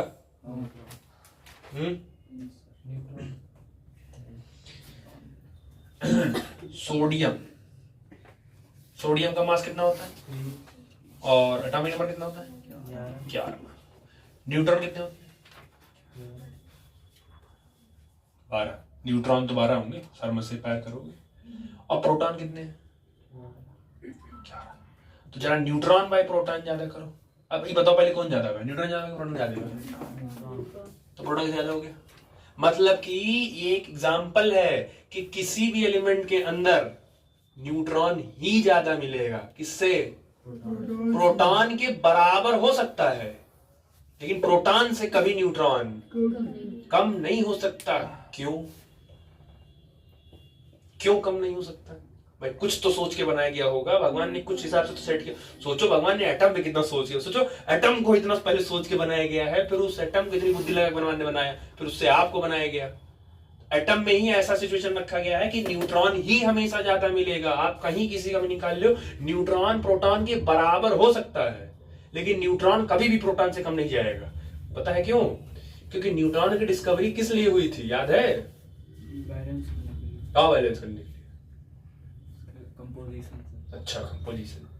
वो कहते हैं कहीं पे होने वाली घटना किसी और घटना को अंजाम दे रही होती है। अगर आज आपके साथ कुछ हो रहा है, इसका मतलब आगे कुछ होने वाला होगा। आपने वो कहानी सुनी होगी बीरबल वाली, राजा की उंगली कट जाती थी तो वो कहते थे कि जो हुआ अच्छा हुआ, तो उनको सजा हुई थी। जब जंगल में वो गए और जब उनको सब पकड़ लिया आदिवासी बलि चढ़ाने के लिए, तो बोले चढ़ाओ बलि, तो बोले कि देख लो पूरी बॉडी में कहीं कटा, तो कहीं की बॉडी इसकी उंगली कटी है, तो कहीं बलि एक्सेप्ट नहीं की जाएगी। तब बाद में बोले, तो बोले कि भगवान जो करता है वो सोच समझ करता है। तो कहीं कुछ घटना हो रही है आपके साथ, इसका मतलब लोग लड़ जाते हैं, गिर जाते हैं, हाथ पैर टूट जाता है, तो वो कहीं ना कहीं उससे और भयंकर होने वाला होता होगा। उससे पहले भगवान तुमको घर बैठा दिए कि कहीं कुछ और होने उससे पहले घर बैठ जाओ। तो वो होता है, हर चीज है। आज आप फेल हो रहे हैं तो कहीं कुछ हो रहा होगा घटना। एपीजे अब्दुल कलाम अगर फेल ना हुए होते एयर उसमें पेपर में, ठीक है, एयर मिसाइल में, उन्होंने पेपर उनको वो बनना था, मिसाइल वो क्या बोलते हैं, ये क्या बोलते हैं उसको, जो पायलट उड़ाते हैं, जो प्लेन पायलट, उनको मिलिट्री वाला पायलट जो ना एयर फोर्स में, उनको एयर फोर्स में जाना चाहिए, उनको जाना था। उनका बहुत 1 नंबर से फेल हो गए थे, वो नहीं सिलेक्शन हुआ था। क्यों? क्योंकि उन्हें प्रेसिडेंट बनना था, उन्हें प्रधानमंत्री क्योंकि उन्हें प्रेसिडेंट बनना था, तो इसीलिए वहां वो फेल हुए।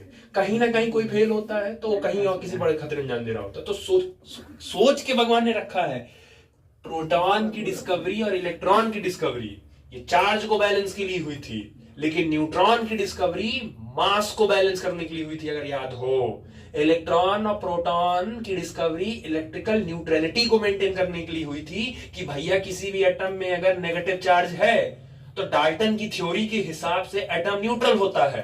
तो अगर नेगेटिव चार्ज है तो उसका मतलब उसके अंदर तो पॉजिटिव प्रोटॉन खोज गया, तो न्यूट्रल तो हो ही गया था। तो फिर न्यूट्रॉन की डिस्कवरी क्यों की गई? क्योंकि एटम का मास बैलेंस नहीं हो रहा, तो मास को बैलेंस करने के लिए किसमें आ रहा है? न्यूट्रॉन। तो ओवरऑल जो पूरे एटम का मास है वो किसके हाथ में है? न्यूट्रॉन के हाथ में है। पूरे एटम का मास किस पे कंसंट्रेट होता है? पहले हम क्या बोलते हैं, पूरे एटम का मास किस पे कंसंट्रेट है? न्यूक्लियस पे, सेंटर पे। और न्यूक्लियस में भी किसके ऊपर कंसंट्रेट है? न्यूट्रॉन के ऊपर है। तो न्यूट्रॉन का मास जितने ज्यादा होगा उतनी स्टेबिलिटी, तो नंबर जितना ज्यादा होगा उसकी स्टेबिलिटी उतनी। तो तो न्यूट्रॉन का नंबर जब ज्यादा रखोगे तभी तो वो स्टेबल होगा। सोडियम ज्यादा स्टेबल है कि नहीं है? सोडियम टूटता है अपने आप को, सोडियम तोड़ता है कहीं? नहीं तोड़ता है, क्योंकि सोडियम के अंदर सफिशिएंट न्यूट्रॉन है, वो नहीं तोड़ेगा। अब आप ये बताओ, इसमें सोडियम के केस में न्यूट्रॉन की संख्या ज्यादा है तो 12 हो गया, प्रोटॉन डिवाइड करोगे तो 11 है। इसकी वैल्यू ग्रेटर देन बनाएगी कि लेस देन बनाएगी? ग्रेटर देन बनाएगी। तो इनकी अगर न्यूट्रॉन बाय प्रोटॉन का रेशियो ग्रेटर देन 1 आता है तो वो स्टेबल माना जाएगा, और अगर न्यूट्रॉन बाय प्रोटॉन का रेशियो लेस देन 1 आता है तो वो कहीं हद तक अनस्टेबल माना जाएगा, और अगर 1 आता है तो वो मोर स्टेबल हो जाता है। आपको ध्यान हो है कुछ चीजें, सोडियम इसीलिए रिएक्टिव ज्यादा होता है क्योंकि उसकी वैल्यू 1 से ज्यादा होती है। कैल्शियम चेक करो, कैल्शियम का मास नंबर कितना होगा? कैल्शियम का मास नंबर कितना होगा? अच्छा, न्यूट्रॉन कितना होगा कैल्शियम में? कैल्शियम अगर आप ले लो तो कैल्शियम होता है 40, ये हो गया 20। तो न्यूट्रॉन में प्रोटॉन निकालो, कैल्शियम के अंदर न्यूट्रॉन कितना होगा और इसके अंदर प्रोटॉन कितना? कट कितना हो गया? इसका 1 पॉइंट समथिंग ही तो जाएगा, और अगर 1 पॉइंट समथिंग गया तो वैल्यू बढ़ी। यही रीजन है कि 1 से वैल्यू जितनी बढ़ती जाएगी उसकी रिएक्टिविटी उतनी हाई होती जाएगी, और 1 से वैल्यू कम होती है, इसलिए तो कैल्शियम। आप जरा कार्बन का निकाल के चेक कर लो, कार्बन का भी सेम ही आएगा, इनका भी सेम आएगा, बाकी सबका तो डबल डबल ही। लिथियम का देखो 3 7, इसका निकालो न्यूट्रॉन बाई प्रोटॉन। न्यूट्रॉन कितना है इसके अंदर? 4, और प्रोटॉन कितना है? ज्यादा आएगा कम? 1 पॉइंट समथिंग आएगा ना। लिथियम और सोडियम की फैमिली एक ही तो है, फैमिली तो दोनों की एक ही है, हेलिना की तरफ से एक ही, तभी तो 1 पॉइंट समथिंग दोनों का आ रहा है। तो हर चीज सोचो, आपको पीरियोडिक टेबल इतने आसानी से पढ़ा दिया गया ना, आप सोचिए पीरियोडिक टेबल कैसे क्या, इसकी भी वैल्यू 1 पॉइंट समथिंग आएगी, इसकी भी वैल्यू 1 पॉइंट समथिंग। जरा दोनों डिवाइड करो, वैल्यू तो डिवाइड करो, एग्जैक्ट वैल्यू डिवाइड करो दोनों को। दो तैयारी जल्दी करो, पहले से करो, 12 बाई 11 करो, 1.090 1.09 जरा लाइन निकालो, जरा 4 बाई 3 करो, जरा 1.333 1 पॉइंट। 333 अब आप वैल्यू कंपेयर करो, खाली ज्यादा रिएक्टिव, ज्यादा न्यूक्लियर पकड़ किसकी होती है? लिथियम का जो पकड़ है सोडियम की पकड़ से क्या होगा? पढ़े हो ना, डाउन द ग्रुप जाने पे साइज बढ़ती है। तो अगर डाउन द ग्रुप जाने पे साइज बढ़ रहा है, मतलब जो सबसे टॉप पर होगा उसकी साइज सबसे छोटी, और सबसे छोटी साइज वालों का इफेक्टिव न्यूक्लियर चार्ज, पकड़ उस पर, इसीलिए तो वैल्यू ज्यादा ही रही है। मतलब न्यूट्रॉन बाय प्रोटॉन का रेशियो ज्यादा है, इसके कंपेयर आप इसी फैमिली का फ्रांसियम का निकाल के चेक कर लो, पोटेशियम का निकाल के चेक कर लो। पोटेशियम का मास 39 होता है और ये 19 हो गया, तो न्यूट्रॉन बाई प्रोटॉन, तो 9 - 9 0, 3 में से बन गया 2, और ये बचे आपके 19। 20 बाई 19 करो, 20 बाई 19 करो, 1 पॉइंट वैल्यू कंपेयर करो, इसकी कितनी आई? 1.0, इसकी वैल्यू कितनी आई? 1.0। तो सबसे पहले सबसे टॉप पर कौन रहता है? लिथियम, क्योंकि लिथियम न्यूट्रॉन प्रोटॉन का रेशियो कितना लेके चल रहा है? 1 पॉइंट। लिथियम के जस्ट बाद की कौन आता है? सोडियम, जिसकी वैल्यू कितनी होती है? 1.090। सोडियम के जस्ट नीचे कौन है? पोटेशियम, 1.05। समझ रहे हो? ये बहुत सारी चीजें करी गई हैं, तब जाके एक ग्रुप, मोज़ेले और बोहर ने ग्रुप खाली एटॉमिक नंबर के बेसिस पर नहीं बस 1 2 3 4 पे अरेंज कर दिया, जो तुमको लगता है बहुत सिंपल, इतना सिंपल नहीं अरेंज हुआ। सारी चीजों को देखा गया है, इन सब की वैल्यू कैसे फ्लक्चुएट हो रही है, न्यूट्रॉन बाय प्रोटॉन का रेशियो क्या है, उसके बेसिस पर उनकी रिएक्टिविटी डिसाइड होती है। जिनके अंदर न्यूट्रॉन ज्यादा मिलेंगे उनकी रिएक्टिविटी कम होगी कि ज्यादा, मतलब स्टेबिलिटी उनकी कम होगी कि ज्यादा मानी जाती है। ठीक है, तो ये बहुत सारी छोटी छोटी चीजें में ध्यान रखना है आपको। ठीक है, तो अब बेसिकली न्यूक्लियर रिएक्शंस में क्या होते हैं, एक आपका बड़ा सा न्यूक्लियस होगा जिसके अंदर ढेर सारे न्यूक्लियॉन होंगे, वो अनस्टेबल होंगे, वो अपने आप को तोड़ेंगे। अब तोड़ेंगे कैसे, तो वो बेसिकली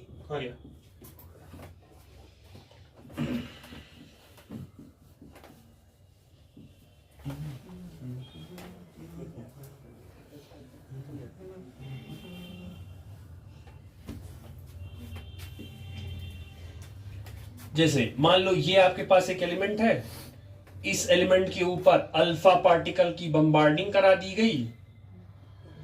अब अल्फा पार्टिकल जैसे स्पी गिरेगा तैसे क्योंकि ये टूट जाएगा।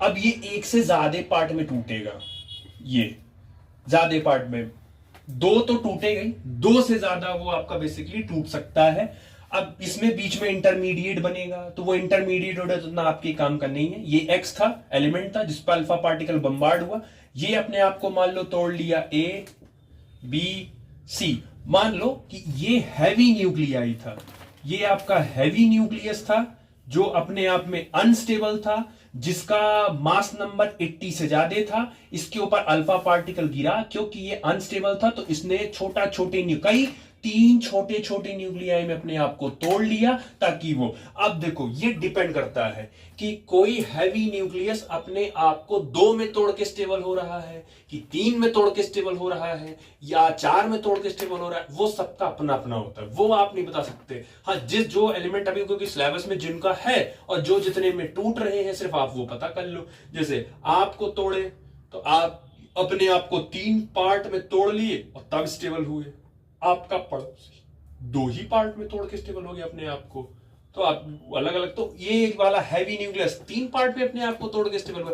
इसके पहले बीच में एक इंटरमीडिएट बनता है, लेकिन उससे कोई मतलब नहीं। हाँ, इन तीनों का जो भी मास नंबर होगा जोड़ोगे यही आएगा, इन तीनों का जो एटॉमिक नंबर होगा जोड़ोगे तो यही आएगा। ये मैच करेगा इसमें, क्योंकि ये जो बने हैं वो इनसे ही बने हैं। अब ये थोड़ा सा कंफ्यूजिंग वाला है। इसको बनाने, ध्यान सुनना, इसको बनाने से पहले ये मान लो न्यूक्लियस है, उस एलिमेंट का न्यूक्लियस है जो अनस्टेबल है। ये वो एलिमेंट है जिसका न्यूक्लियस अनस्टेबल था। इसको बनाने से पहले आपके पास यहां पे क्या प्रेजेंट था? न्यूक्लियॉन प्रेजेंट थे। तो जब ढेर सारे न्यूक्लियॉन जब आपस में कंबाइन हुए, तो जब कंबाइन हुए तो एक न्यूक्लियस बना कि नहीं बना? तो इनका नंबर और इनका नंबर बराबर नहीं आएगा, क्योंकि न्यूक्लियॉन का जो मास है वो क्या है? ज्यादा, और जो न्यूक्लियस का मास है वो क्या है? अभी तो चैप्टर यहीं से तो स्टार्ट किए हो कि जो न्यूक्लियस का मास होगा वो क्या होगा?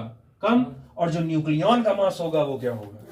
तो ये क्योंकि अब ये अनस्टेबल है, क्योंकि ज्यादा हो गए तो ये अनस्टेबल है, तो ये अपने आप को फिर तोड़ लेंगे स्टेबल होने के लिए। तो हो सकता हो ये 2 में, तो अगर ये 2 में तोड़े ए और बी में, अब इनका मास नंबर इनका मास नंबर इन दोनों को जब जोड़ोगे तो वो इसके बराबर आएगा। इनका मास जोड़ोगे तो इनके बराबर आएगा, लेकिन इनका मास इनके मास के बराबर नहीं आएगा। क्यों? क्योंकि इनका आधा मास किसमें चला गया? मास डिफेक्ट में, और मास डिफेक्ट किस फॉर्म में चला गया? एनर्जी। कौन सी एनर्जी में चला गया? बाइंडिंग। क्योंकि आधी एनर्जी तो खर्च होगी ना, तभी तो वो, भाई आप सोचो 50 लोग हैं, 50 लोग को पैक करके रखना है तो कुछ एनर्जी कुछ तो लॉस करना पड़ेगा ना, तब तो 50 लोग को पैक करेगा वो। तो इसीलिए न्यूक्लियॉन और न्यूक्लियस का मास सेम नहीं होता। लेकिन एक बार ये बन गया, अब ये जब टूटेंगे तो इनका जोड़ोगे तो इनके बराबर ही आएगा। समझ आया? तो बेसिकली यही आपका बेसिकली रिएक्शंस है। अब आपका 2 बचता है, एक फिजन एक फ्यूजन, दोनों एक ही तरीके से है, वो उसको एक दिन में समझा देंगे, दोनों एक दिन में खत्म हो जाएगा।